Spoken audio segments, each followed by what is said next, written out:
नमस्कार दोस्तों, हमारे भोले चैनल में आप सभी का बहुत बहुत स्वागत है। सब्सक्राइब जरूर कर लीजिएगा, हमारे बहुत से वीडियो आते हैं। भारत पाकिस्तान युद्ध में दिखा तनोट माता का चमत्कार। थार का रेगिस्तान जहां सुनहरी रेत अनंत क्षितिज तक फैली है और सूरज की तपिश दिन रात रेत को जसाती है। यह एक ऐसी भूमि है जो अपनी गोद में चमत्कार और आस्था की कहानियां छुपाए हुए है। जैसलमेर की बाहरी छोर पर भारत पाकिस्तान सीमा के निकट एक छोटा सा गांव बसा है, तनोट। यह गांव केवल रेत और धूप का संगम नहीं है, बल्कि साहस, भक्ति और माता की शक्ति का प्रतीक है। तनोट माता मंदिर जो हिंगलाज माता के अवतार आवर माता को समर्पित है, न केवल भक्तों का तीर्थ स्थल है, बल्कि भारतीय सेना की रक्षा करने वाली ढाल भी है। यह कहानी हमें उस दौर में ले जाती है जब रेगिस्तान की रेत ने माता की चमत्कार देखे। युद्ध के मैदानों में सैनिकों ने उनकी शक्ति का अनुभव किया और भक्तों की पुकार की ने आसमान को छुआ। कहानी की शुरुआत होती है विक्रम संवत 808 से, जब तनोट जैसलमेर की राजधानी था और भारतीय राजपूतों का शासन थार के रेगिस्तान पर था। इस सुनहरे रेगिस्तान में ममड़िया नाम का एक चारण कवि रहता था। ममड़िया की कविताएं भारी राजाओं की वीरता और रेगिस्तान की सुंदरता का बखान करती थी। वह राजा तणुराव के दरबार में सम्मानित था, लेकिन उसके जीवन में एक गहरी कमी थी, संतान का अभाव। ये कमी उसके हृदय में एक टीस बनकर रहती थी। ममड़िया की आस्था हिंगलाज माता में थी, जिसका शक्ति पीठ बलूचिस्तान की पहाड़ियों में था। संतान की कामना लिए उसने हिंगलाज माता के 7 बार पैदल यात्रा करने का प्रण लिया।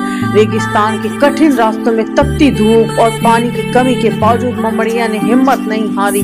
हर यात्रा में वह माता के सामने घंटों ध्यान करता और अपनी मनोकामना को दोहराता रहता। साथ ही यात्रा के बाद एक रात ममड़िया को स्वप्न में माता ने दर्शन दिए। उनकी आंखों में करुणा थी, उनकी आवाज में ममता थी। माता ने पूछा, ममड़िया तुमने इतनी कठिन तपस्या की है, बताओ तुम्हें क्या चाहिए, पुत्र या पुत्री? ममड़िया का हृदय भक्ति से कांप उठा। उसने सिर झुकाकर कहा, माता यदि आप प्रसन्न हैं तो स्वयं मेरे घर जन्म ले, मैं आपकी सेवा करूंगा और आपकी भक्त शक्ति को इस रेगिस्तान में स्थापित करूंगा। माता मुस्कुराई और वरदान दिया। कुछ समय बाद ममड़िया के घर में 7 पुत्रियां और एक पुत्र ने जन्म लिया। इन 7 पुत्रियों में सबसे बड़ी थी आवर, जिसमें माता हिंगलाज का अंश था। आवर बचपन से ही अलौकिक थी।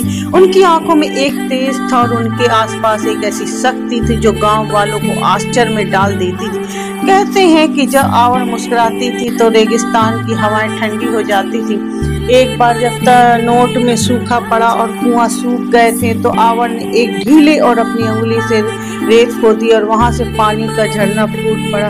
इस चमत्कार ने गांव वालों की आस्था को गहरा कर दिया और उस समय तनोट पर भारी राजपूत राजा तणुराव का शासन था। तणुराव एक निपुण योद्धा और धर्मनिष्ठ शासक थे। उन्होंने थार के रेगिस्तान में अपने राज्य को मजबूत किया और पड़ोसी राज्यों के साथ व्यापार के रास्ते खोले। जब उन्हें आवर माता के चमत्कारों की बात पता चली तो वह स्वयं ममड़िया के घर पहुंचे। ममड़िया ने अपनी पुत्री आवर के बारे में बताया। तणुराव ने आवर को देखा और उनकी आंखों में माता का तेज पहचान लिया। तणुराव ने आवर माता को अपनी कुल देवी के रूप में स्वीकार किया और उनके सम्मान में एक भव्य मंदिर बनवाने का निर्णय किया। विक्रम संवत 828 में तनोट में मंदिर का निर्माण हुआ। मंदिर की नींव रखने से पहले तणुराव ने 7 दिन तक उपवास किया और माता की पूजा की। मंदिर का निर्माण रेगिस्तान की स्थानीय शैली में हुआ, जिसमें बलुआ पत्थरों का उपयोग किया गया। मंदिर का गर्भगृह ऐसा बनाया गया कि वह रेत के तूफानों का सामना कर सके। मुख्य द्वार पर नक्काशी की गई, जिसमें माता की शक्ति और भाटी राजवंश की वीरता का चित्र था। मंदिर के आवर माता की मूर्ति स्थापित की गई और उन्हें तनोट राय माता के नाम से पूजा जाने लगा। मूर्ति की स्थापना के दिन तनोट में एक विशाल मेला लगा था। भक्तों ने माता के जयकारे लगाए और रेगिस्तान में ढोल नगाड़ों की गूंज सुनाई दी।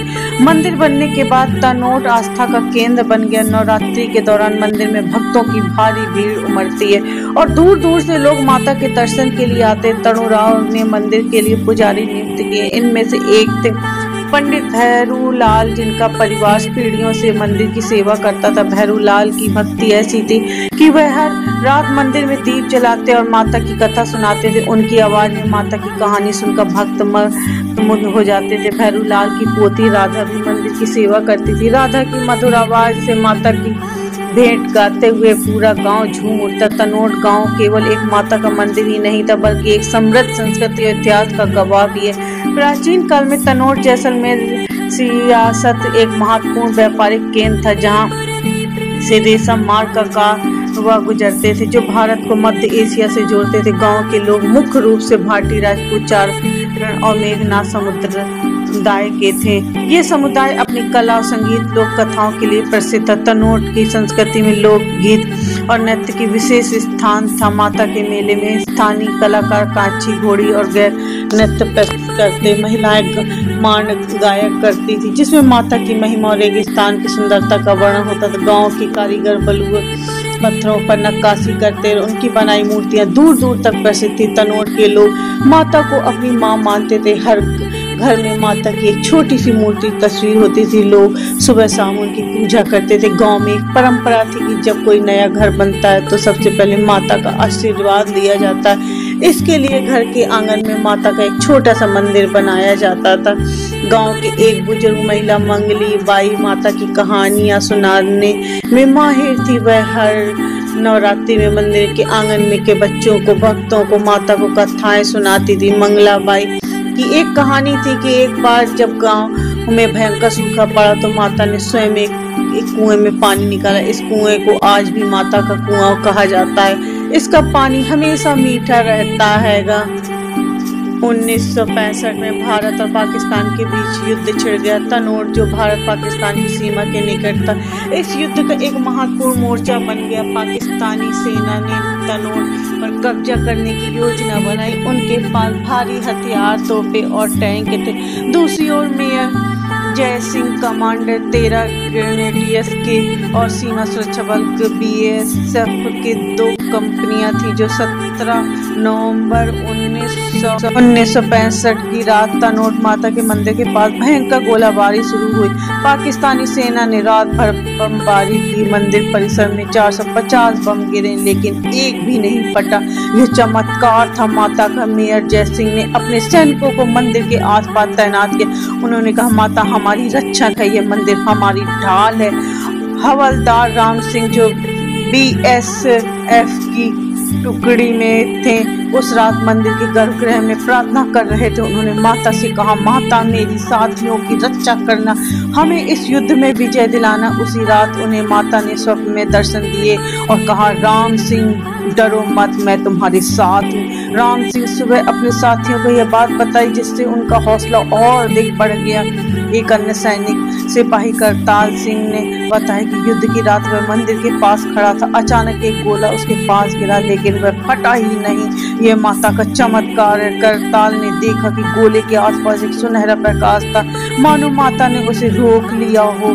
करताल ने बाद में माता को अपनी तलवार चलाई और जीवन भर उसकी सेवा करने का व्रत लिया। स्थानीय निवासी गोविंद सिंह, जो उस समय एक युवा था, युद्ध के दौरान मंदिर में शरण ली थी, उसने बताया कि जब बमबारी हो रही थी तो मंदिर गर्भगृह शांत था। माता की मूर्ति के सामने दीपक जल रहा था और ऐसा लग रहा था मानो माता स्वयं वहां से मौजूद थी। गोविंद ने माता का ध्वज अपने घर ले जाकर स्थापित किया और हर साल मंदिर की सेवा करने लगा। इस चमत्कार से भारतीय सैनिकों का हौसला बढ़ा दिया। उन्होंने पाकिस्तानी सेना को पीछे हटने पर मजबूर। युद्ध के बाद मंदिर परिसर में 450 जिंदा बम मिले, जो आज भी मंदिर के संग्रहालय में रखे हुए।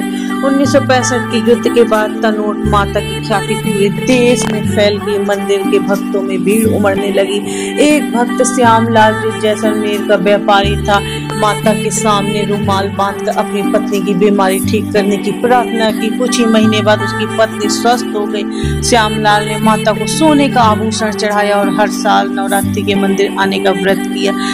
एक अन्य भक्त मंजू, जो तनोट की रहने वाली थी, माता ने अपने भाई की नौकरी के लिए प्रार्थना की। उसने मंदिर में रात भर जागरण किया और माता को भेंट भेंट गाई। कुछ दिनों बाद उसके भाई की बीएसएफ में नौकरी मिल गई। मंजू ने माता का ध्वज अपने घर में स्थापित किया और गांव की महिलाओं ने माता की कथा सुनाने लगी।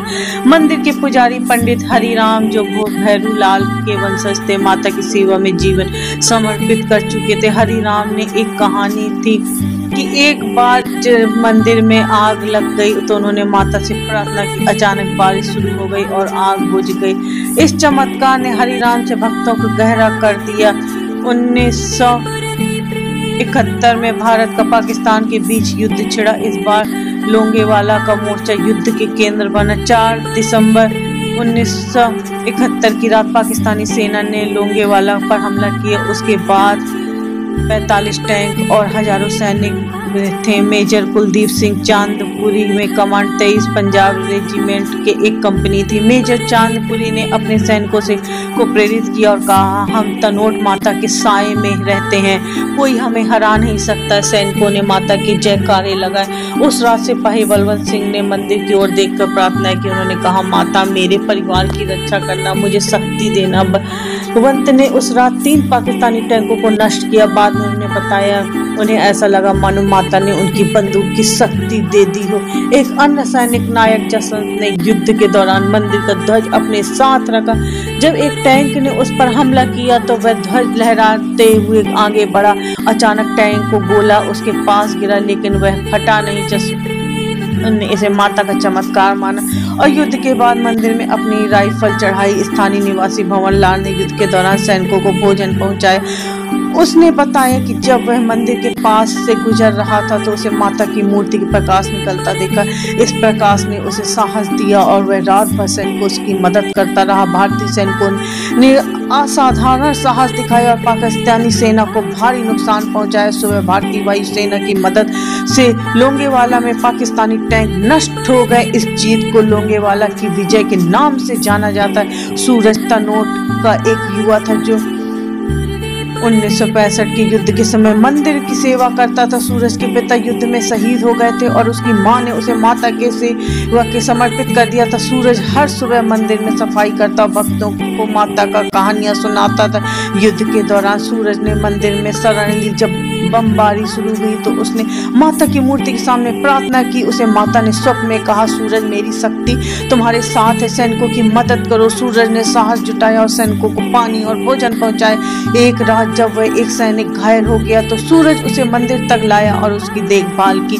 सैनिकों के बाद से सूरज को अपनी तलवार भेंट की। युद्ध के समय सूरज एक बीएसएफ का जवान बन चुका था। उसने लोंगेवाला में माता का ध्वज लहराया और सैनिकों को प्रेरित किया। युद्ध के बाद सूरज बच्चों को माता की कहानियां और देशभक्ति की पाठ पढ़ाता। सूरज की कहानियां तनोट के युवाओं के लिए प्रेरणा बन गई थी।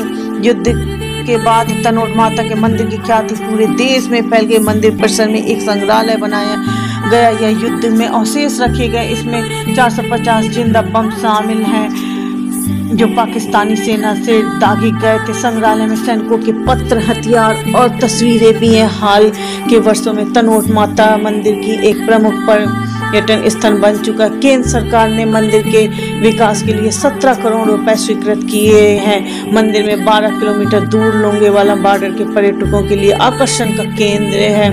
2024 में मंदिर की वेबसाइट लॉन्च की गई है, जिसके जरिए श्रद्धालु पूजा की सीमा के दर्शन की बुकिंग कर सकते हैं। अपने घर बैठे भी दर्शन कर सकते हैं। तनोट माता के मंदिर की आस्था, साहस और चमत्कार का संगम है। माता के युद्धों में सैनिकों की रक्षा की थी और देश की सीमाओं को अखंड बनाए रखा था। उनकी शक्ति शत्रुओं के मन में भी श्रद्धा जगाई। मंदिर की कहानियां हमें सिखाती हैं कि सच्ची आस्था और साहस किसी से विपत्ति से हम हर सकते हैं। आज तनोट माता के मंदिर पूरे भारत की आस्था का प्रतीक है। बीएसएफ के जवान जो माता की सेवा और देश की रक्षा के लिए तत्पर रहते हैं, इस मंदिर की विरासत को और मजबूत करते हैं। हर साल लाखों श्रद्धालु माता के दर्शन के लिए तनोट पहुंचते हैं। तनोट माता की यह कहानी एक ऐसी गाथा है जो हमें सिखाती है कि जब भी माता के हो तो कोई भी शत्रु देश की सीमाओं को नुकसान नहीं पहुंचा सकता है। दोस्तों, आशा है कि ये कहानी आपको अच्छी लगी होगी। पूरे विश्वास के साथ आप इसे शेयर करिएगा और हमारे चैनल को लाइक सब्सक्राइब कर